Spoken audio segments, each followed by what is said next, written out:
Hi, and welcome back to my channel. Last year I read The Siren of Sussex by Mimi Matthews. So when I got notification that this book, The Belle of Belgrave Square, was coming out, I definitely wanted it. I had to read it.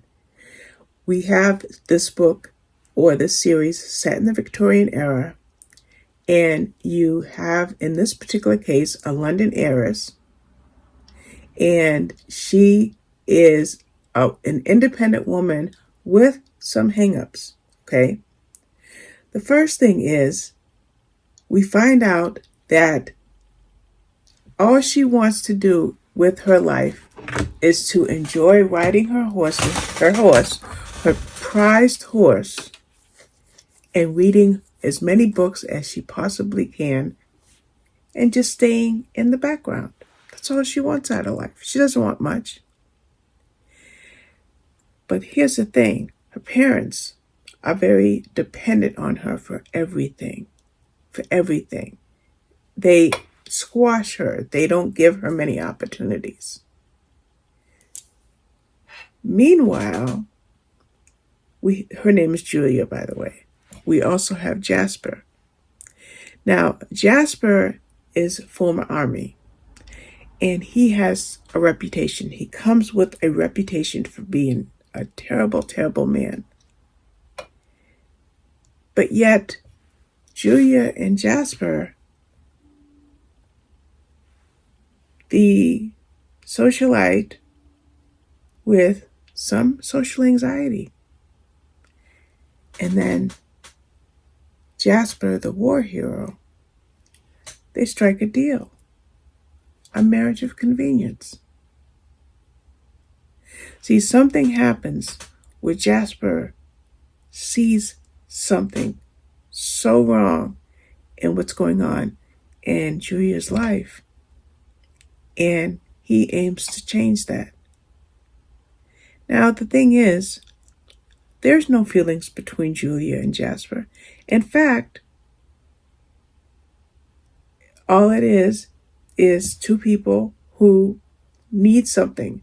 Now, what does Jasper need? Well, where Jasper lives is what could be a beautiful place, but it's a crumbling home.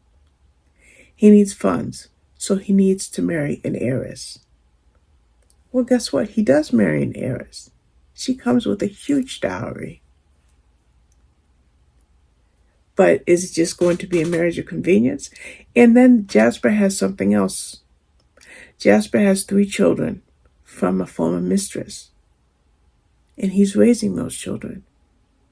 So not only does he need funds just to live and to fix his home, his heritage, but to raise his children. So if you read historical fiction and you have all of the elements that come with historical romance, I should say, all of the elements, marriage of convenience, that's the trope. There are 3 beautiful children in this book. We have the possibly misunderstood Jasper, and we have Julia with the fact that she has this anxiety. You have all the elements that you need in a good book, in a good story. Now, if you like closed door romances, this is the one for you. But don't worry, you're not going to miss out on any emotion, on any attraction, on any draw. Now, another thing too is we find out something about Sophie's parents very early on.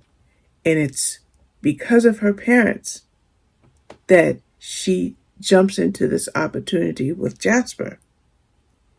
Now, of course, you're going to get a happily ever after. Okay? You have to. Okay? But there was a very, very solid story. Very, very, very solid story. And I don't think you're going to go wrong if you pick up this book by Mimi Matthews. And can we just talk about the cover for a second? Look at that cover. It's up there on the screen, right? Isn't it beautiful? Yes, that's the second book in the Bells of London series. Last year I read, I think I already said, The Siren of Sussex, and there is another book coming out in January 2024, which will be the third book in the series. So, I don't know if I already said this, but with Julia having anxiety, I love it when the same, I hate to use the word same, but historical romances all have a formula. Girl meets guy, they like each other, they end up together, they have conflict, and then they live happily ever after. But when you factor in two characters with something very heavy, Julia with her anxiety and Jasper with his reputation for being a brutal war hero, then you have an extra element to an already good setting. And another thing too is the fact that Julia loved to read. I loved that about her. I loved that she was so well read. And the thing is, it wasn't the thing for women to be smart and well read. It was the thing for women to have a season and to get married, especially if they were an heiress, and to provide funds for the man that they were going to get married to.